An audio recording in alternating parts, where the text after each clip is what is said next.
বিশ্বজুড়ে ফ্র্যাঞ্চাইজি ক্রিকেটের জনপ্রিয়তা তুঙ্গে, আর এর শীর্ষে রয়েছে আইপিএল। বিপুল অর্থ ও তারকার সমাগমের কারণে ক্রিকেটে ভারতের একচেটিয়া আধিপত্য গড়ে উঠেছে। তবে এবার সেই আধিপত্যকে চ্যালেঞ্জ জানাতে আসছে সৌদি আরবের একটি মেগা টি-20 লিগ।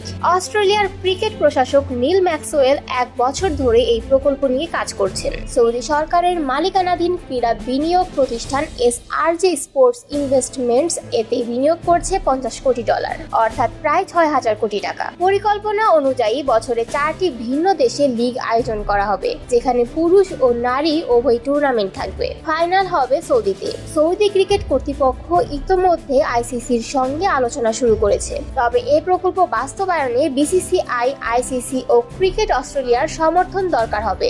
ইতোমধ্যে সৌদি আরব ফুটবল, গলফ, রেসিং সহ বিভিন্ন খেলায় বিপুল বিনিয়োগ করেছে, যা স্পোর্টস ওয়াশিং হিসেবে পরিচিত। 2034 সালের ফুটবল বিশ্বকাপ আয়োজনের সত্ত্ব ইতোমধ্যেই পেয়েছে তারা। এমনকি 2034 অলিম্পিকের আয়োজক হওয়ার দৌড়েও রয়েছে। এই নতুন টি-20 লিগ সফল হলে ক্রিকেটের অর্থনৈতিক নিয়ন্ত্রণে বড় পরিবর্তন আসতে পারে।